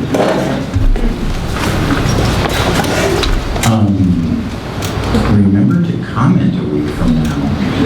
Remember to comment, ask your questions. The law wants you to ask your questions. Ask them why they didn't say something, why they did say something, ask them. And I did fact check what I said earlier. The Pine Island Data Center will have 1,400 megawatts of wind. The data center in Michigan will have 2.7 gigawatts of clean energy. They don't say what kind. So it is very concerning to me that this is a measly 300 megawatts. Are we second class here where we're getting a cheap offer from this company? Same company, same people making the deal, and yet they're offering far, far less to this community. So I want you guys to know that, because energy is really one of the biggest issues in this debate.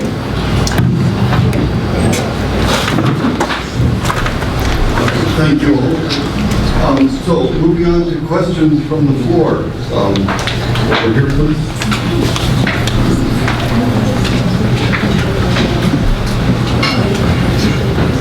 Thank you very much. It seems to me the whole approval process was launched deceptively, that the approval process is an attempt to breach our democracy, and without the power of democracy, average citizens like yourself, like me, will have no voice at the table when this gets done. We are facing a tremendous disparity in power. So my question for the panel, but also for the people in this room and people in this community at large, is when do we say no more? When do we begin to look to disrupt this approval process, which we know to be fundamentally corrupt? That's the end of it.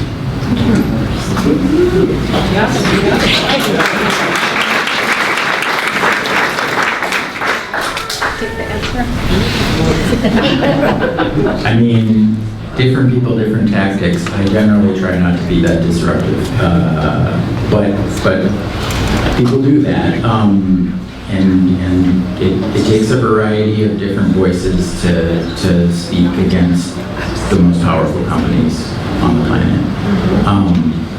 But yeah, I mean, I was involved with the Line 3 protest at the Public Utilities Commission. I've been involved in a lot of things where there is a coalition of people. Some people are more disruptive than others. People have different opinions on whether that is effective or not. I certainly try not to tell people what to do when they're following their conscience.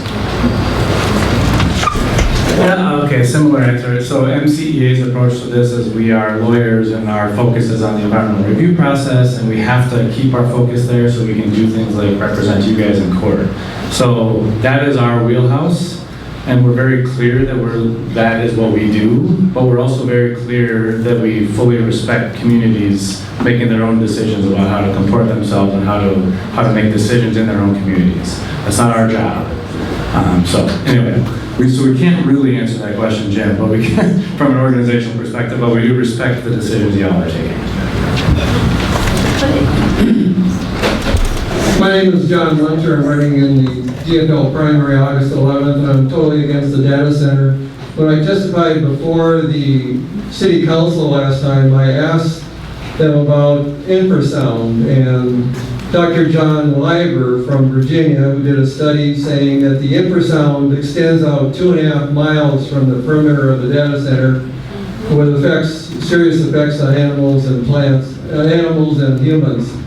And it seems to me that we should have a moratorium, open-ended moratorium until the MPCA establishes a rule on infrasound.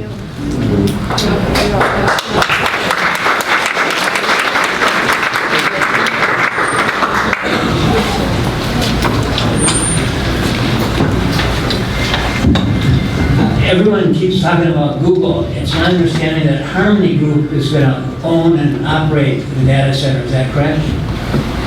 It's a subsidiary of Google, is that what you mean? Right. Has anyone looked at the contract between Harmony Group and Google? If this thing goes south and the community has to pay for the build out of the electric infrastructure, who's going to get stuck with that? And has anyone been negotiating with Google so that you're on the hook, you're the N1 on the hook rather than Harmony Group?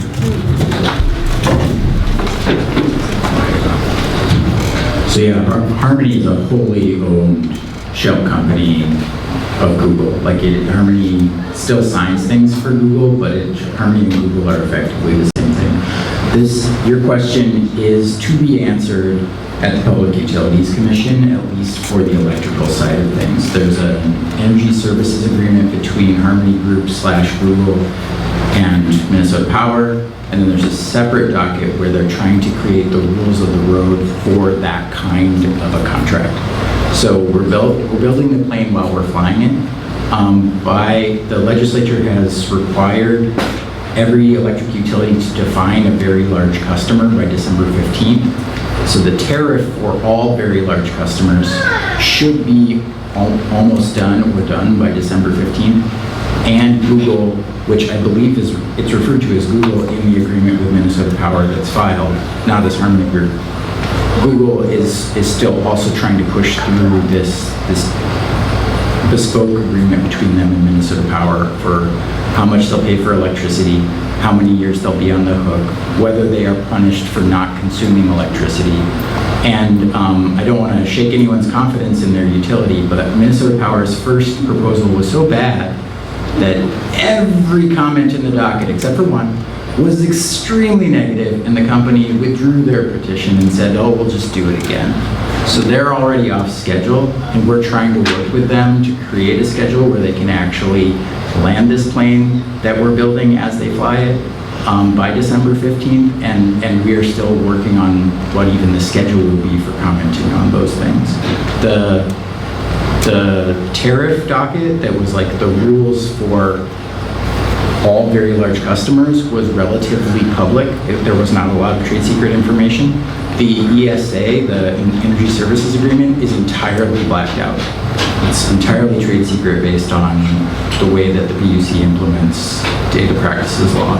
So I've had to sign an NDA to get access to that document, and I can't participate in this process at all without signing an NDA. So it's unfortunate because I can't tell you anything about it. Actually, this is a good opportunity thank you for the question, Tom, for me to refute some of the marketing that I've been hearing from proponents of the data center, which is, hey, we did this data center law at the state legislature in 2025 where we're all set. And that's just not correct. We did a couple things, including this large load tariff thing where that has to do with rates that the company would pay. There was a little bit done on water. But this is a very good example of something that hasn't been done, which isn't, there is not a specific permit in Minnesota for a hyperscale data center. Lots of huge industrial projects, like for example, the taconite mine or a copper mine, there's a specific permit to mine. And that's one way you can have accountability on stuff like shell companies, because the parent has to be on the permit, or at least you can suggest that the parent be on the permit. We don't have a specific permit for data centers in Minnesota because it's so new. So when people tell you we've taken care of this, just please know we have not taken care of this. We don't have a large water user permit in Minnesota yet. We don't have a mandatory EIS. We don't have a permit for hyperscale data centers. There's a number of gaps in state regulations that MCEA and CURE and others are working on. That's a very good point, Tom. Thank you. Other questions? My name is Tommy Anderson. I don't live in Hermantown, but my daughter does. She couldn't make it, so I'm here. But I have worked with JT and Hudson here, great panel. But I wanted to add that I'm retired now, but in my normal career, one of the things that I did was I was executive director and the CTO of Cisco, a big networking company. We build data center stuff. So I know a lot about data centers from an inside perspective, and particularly communication data centers, because I was also in mobile technology and standards. And the general goal for data centers in the industry is that they're unstaffed. That's the goal. You don't need people in a data center, except if something breaks. And then you have a very trained staff to go in, unplug the circuit packer, plug a new one in and the lights light, and then they go to the terminal, and it's all remotely managed. So certainly in like a technology corridor, like in North Carolina, you'll have operations centers that may be co-located with the data center. But I think in Hermantown, Google isn't going to create a new operations center here. For many years, probably forever, their operations center in Chicago or someplace, maybe Minneapolis, Chicago, they're going to manage that data center from Chicago.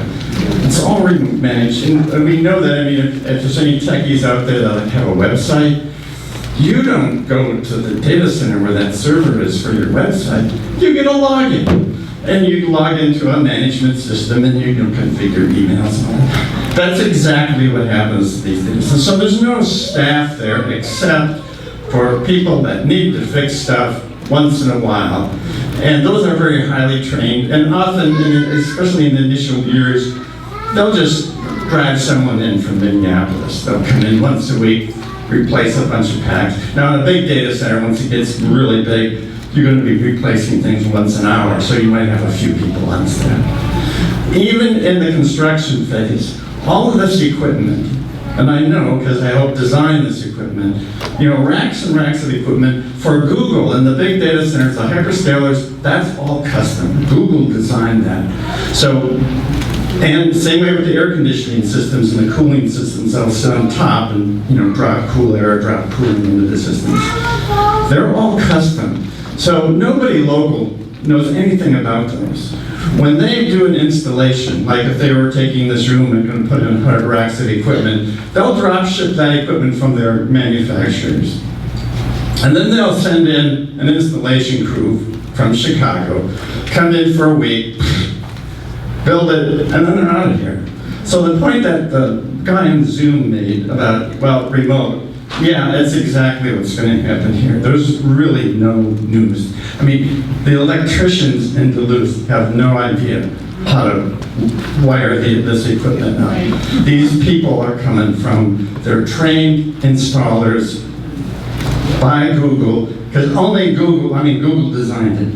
They're the only ones that know how to fix it. So from a staff perspective, there's no new people, new hiring that's local here. They hired maybe 100 people in Chicago. So anyways. Thank you. Thank you.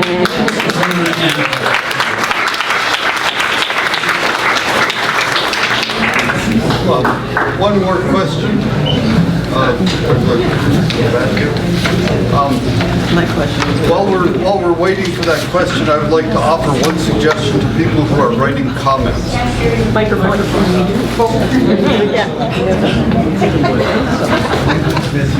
I'd like to make one suggestion to people who are writing comments. It's the biggest gap that I see in the AUAR, and that is what's going to be done with these machines when they're decommissioned. If they are like other computer systems that are replaced every 18 months with the next generation of technology, you're going to have 1 million square feet filled with computers that is going to be emptied every 18 months. What's going to happen with that technology, with that equipment? How is it going to be disposed? It's a huge waste problem. I have a question for the gentleman who just spoke. on this side.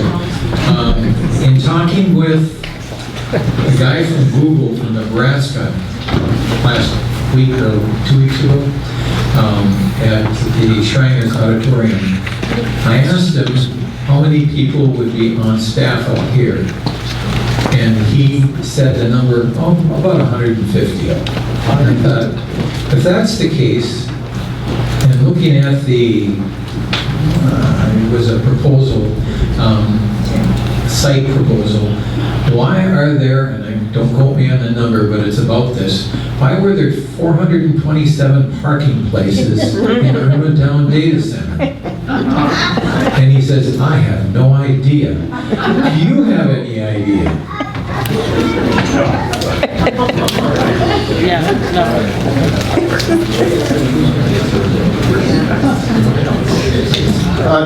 No, I don't know why they have so many parking spots, except incompetence or, you know, a lot of times I think these initial designs are more marketing than actuality, and what actually gets built may be something completely different, and the way it's staffed is completely different, as, you know, the panelists pointed out.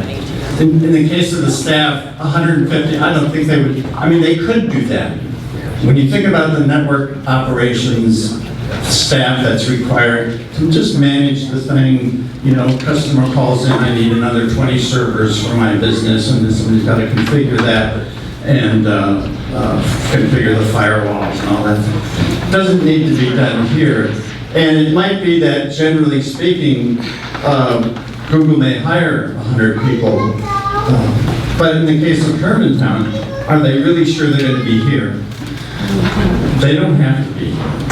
And when it comes right down to when they do it, I mean, can you get a guarantee from that Google person, you will absolutely sign in blood that the 100 people or 150 people are here, they won't do it. Because when it comes right down to it, that 150 people are probably going to be in Chicago. Because they don't need to be here.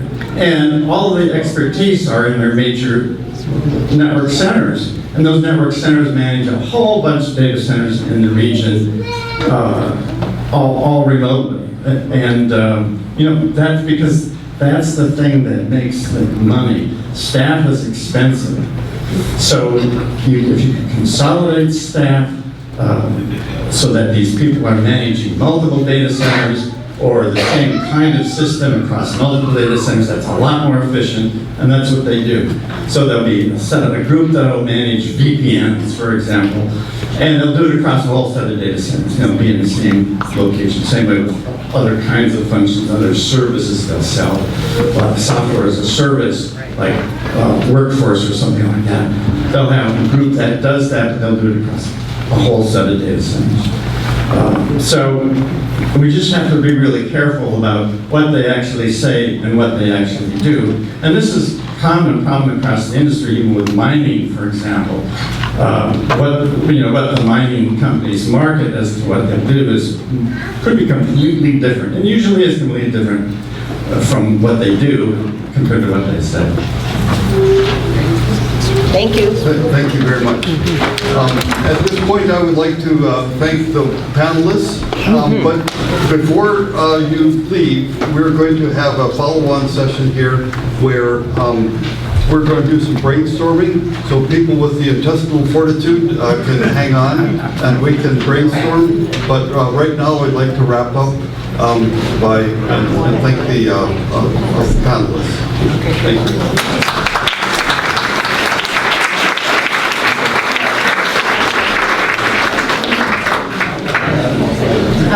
Folks, before we disband tonight, if you'd like to do more data center fun, there's another panel at the deck in the Harbor Ballroom on Tuesday. So Charlie Behrens is coming from Manawick, Wisconsin to join us. So please look at Facebook. But Charlie Behrens is coming on Tuesday, July 14th from 6 to 8. It will be in the Harbor Ballroom. Please consider joining us. Thank you.